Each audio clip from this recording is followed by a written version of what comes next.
പ്രിയപ്പെട്ടവരെ, ലോകം ഭയപ്പെടുന്ന ആണവ യുദ്ധത്തിലേക്ക് കാര്യം എത്തുമോ എന്നതാണ് ഇപ്പോൾ ഇറ്റാലിയൻ ഡിഫൻസ് മിനിസ്റ്ററുടെ ആശങ്ക. അദ്ദേഹം ഇന്ന് പങ്കുവച്ചത് അങ്ങനെയുള്ള ഒരു കാര്യമാണ്. Italian defence minister Z the Iran war puts US global leadership at risk. ലോക പോലീസായ അമേരിക്കയെ സംബന്ധിച്ചിടത്തോളം, ലോകത്തെ ഒന്നാം പവറായി അറിയപ്പെടുന്ന അമേരിക്ക ഇറാന്റെ പ്രത്യാക്രമണത്തിൽ, ഇറാന്റെ പ്രതിരോധത്തിൽ ഇപ്പോൾ ഏറ്റവും വലിയ പ്രതിസന്ധി നേരിടുകയാണ്.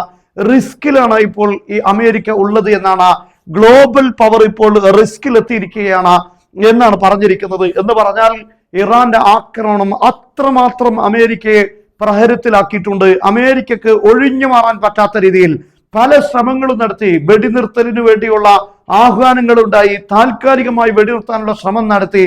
പക്ഷെ ഇറാന്റെ മുന്നിൽ ഒന്നും വിലപ്പോകുന്നില്ല. ഇറാൻ അമേരിക്കയെ മിഡിൽ ഈസ്റ്റിൽ നിന്ന് പുറത്താക്കിയതിന് ശേഷമേ അടങ്ങൂ എന്ന സാഹചര്യത്തിലേക്ക് നീങ്ങിയിരിക്കുകയാണ്. അവർ ലോകത്തെ ഏറ്റവും പ്രധാനപ്പെട്ട കടലിടുക്ക് അവരുടെ കൈവശപ്പെടുത്തിയിരിക്കുകയാണ്. ആർക്കും അനങ്ങാൻ പറ്റാത്ത ഒരു സാഹചര്യത്തിലേക്ക് ലോകത്തെ എത്തിച്ചിരിക്കുകയാണ്. ലോകത്തെ എനർജിയുടെ വില നിയന്ത്രിക്കാൻ പോലും പറ്റുന്ന രീതിയിൽ വലിയ പ്രതിസന്ധി ലോകത്തെ എത്തിച്ചിരിക്കുകയാണ്.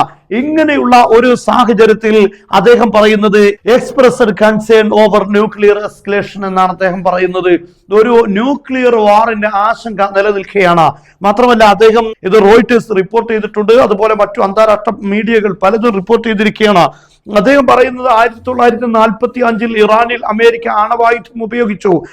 ജപ്പാന് മുന്നിൽ പിടിച്ചു നിൽക്കാൻ കഴിയാത്ത ഒരു സാഹചര്യം വന്നപ്പോൾ യുദ്ധം അവസാനിപ്പിക്കാൻ വേണ്ടി ഉപയോഗിച്ച അവസാനത്തെ ഒരു വഴിയായിരുന്നു അമേരിക്കയുടെ ഹിരോഷിമ നാഗസാക്കി ആണവ ആക്രമണങ്ങൾ.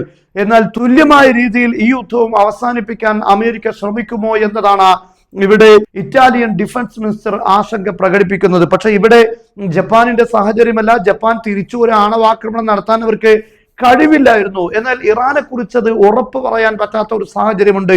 അതുകൊണ്ട് പെട്ടെന്നൊരു ന്യൂക്ലിയർ വെപ്പൺ ഉപയോഗിച്ച് അവസാനിപ്പിക്കാൻ ഒരുപക്ഷെ ഇത് സാധിക്കുകയില്ല. ഒരുപക്ഷെ ഇറാൻ ആണവായുധം ഡെവലപ്പ് ചെയ്തിട്ടുണ്ടെങ്കിൽ, അതല്ല എങ്കിൽ റഷ്യയോ അല്ലെങ്കിൽ ഉത്തര കൊറിയ പോലുള്ള രാഷ്ട്രങ്ങൾ ഇറാന് ആണവ വാർഹെഡുകൾ നൽകിയിട്ടുണ്ട് എങ്കിൽ, അങ്ങനെയുള്ള ആയുധം ഇറാന്റെ കൈകളിൽ ഉണ്ട് എങ്കിൽ അത് ഇസ്രായേലിന്റെ അന്ത്യം കുറിക്കുമെന്നത് സംശയമില്ല. അതുകൊണ്ട് തന്നെ അത്തരം ഒരു നീക്കത്തിന് അമേരിക്ക ശ്രമിക്കുമോ എന്നത് വളരെ പ്രധാനപ്പെട്ട ഒരു ചോദ്യമാണ്. എന്തായാലും ഇറ്റാലിയൻ ഡിഫൻസ് മിനിസ്റ്റർ ഇപ്പോൾ ഇങ്ങനെയുള്ള ഒരു ന്യൂക്ലിയർ അറ്റാക്കിനെ കുറിച്ചാണ് ആശങ്ക പ്രകടിപ്പിച്ചിരിക്കുന്നത്.